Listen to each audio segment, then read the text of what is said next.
What a comeback that was. What did you say at half time?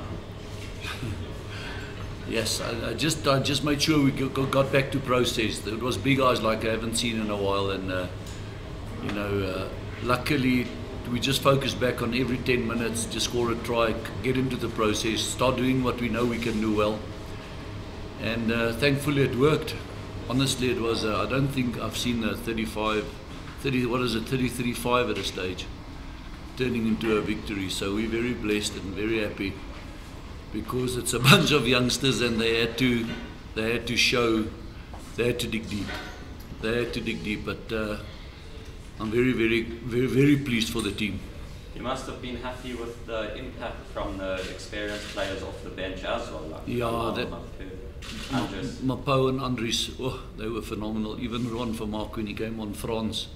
Every single guy that came on, some guys you get the hammering for the guys you bring on, and thankfully sometimes it works to exactly the way you want it. When I pulled Elton, I knew that it might come down to a vital kick, and then Neil said next to me, he said he backs Gianni to slot a pressure kick. So that was sort of I think stars are made for big moments, and to slot that kick there, maybe he's a future star.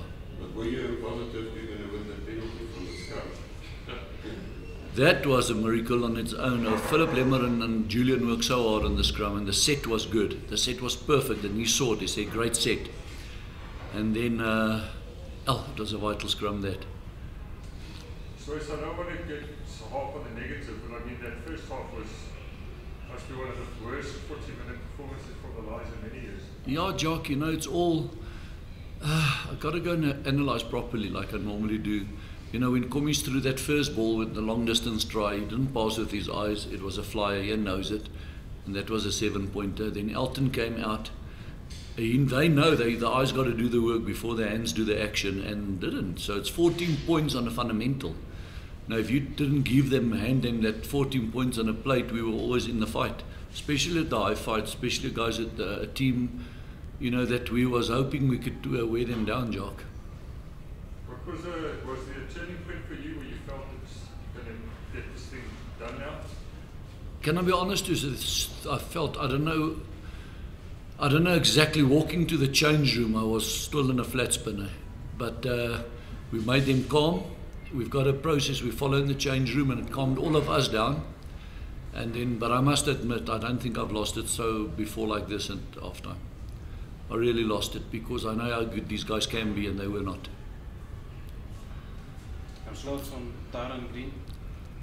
Yes, it's exciting. Our youngsters, I tell you, I keep harping on the youngsters, and then the old dogs come out today and win the game for us. Andries and Mapo and the guys, So it's still exciting times, yeah. Sorry. Sorry. Okay. Sorry, I thought you were done. No, sorry, Walter. I wanted to ask about those penalties in their 22 in the last 8 minutes or so that didn't go to poles but went to the line. You got to understand that you roll the dice there, because if you take the 3 points and you're 3 points up and they play down at your end, field position becomes vital at that stage. So it was at that stage 7 minutes on the clock on the one penalty, then 4 minutes 30 seconds, and then the call went up, the next penalty we'll have to have a shot, and we almost ran out of time. But it happened before with us that we'll take with 5-6 minutes to go, you don't exit well and you lose the game. So I know if we would have lost this game, I would have been the guilty one. I got to admit it, because I said play. Swys, do you feel you need to work on your driving more? Because you had opportunities tonight where you picked the ball, set properly, you could have made serious things. Yeah, this week, Liam, we spend so much time stopping the bloody thing. So, yeah, no, there's always work on. So we're up to now 721s playing for this team. So, but with you're right, there's lots of work on. I can't fault the pack for that last scrum though. Swys, what are your plans now from today before going to is it Singapore or Tokyo? Yeah, Jock, I think the first thing I need when I get in the car, Rennie or two.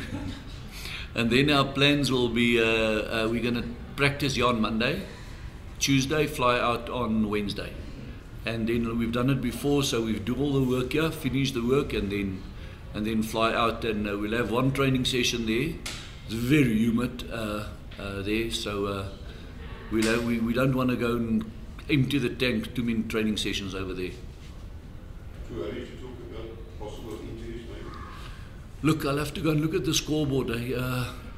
I know for a fact there's one or two. Kwacha's got an injury. I think it's in the groin area. Vince got a shot against the head and an ankle on that double hit there.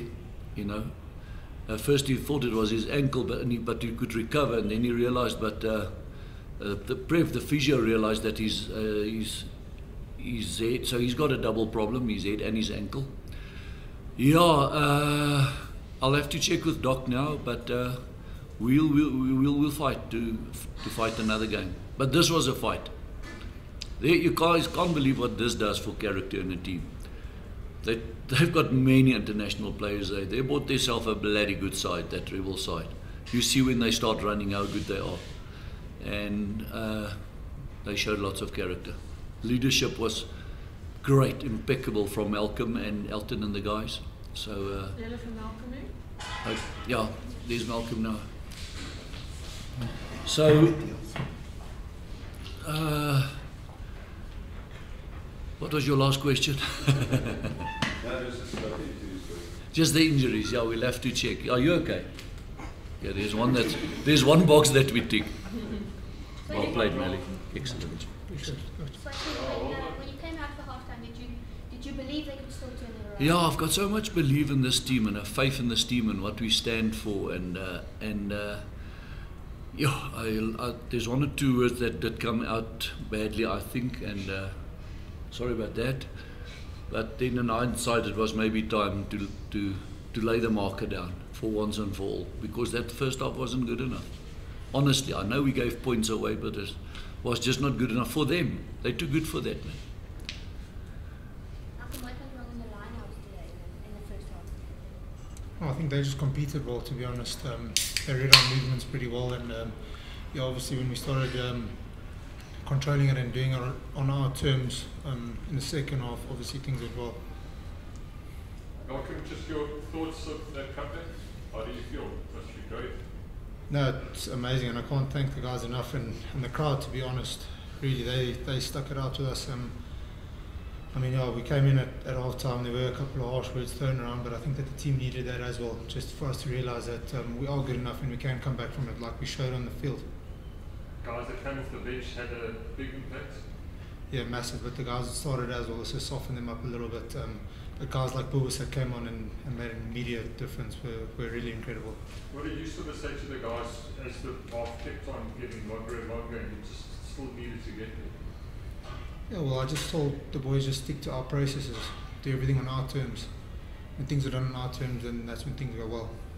And then that last penalty, I mean, what was the discussion? Was there any discussion regarding going to the line again or going at post? Who made those calls? And what did you well, the first penalty when we went for touch and they turned the ball over, yeah, it was a little bit tough. I wanted to go for the poles, but I realised that they were tired, well, we were all tired, and this was just going to be a battle of who can work the same side quicker. So yeah, the guys did well, and then obviously when we knocked the ball out in the corner, time was obviously 25 seconds before the scrum had even started, and I knew if we got the penalty we could go for poles and win the game.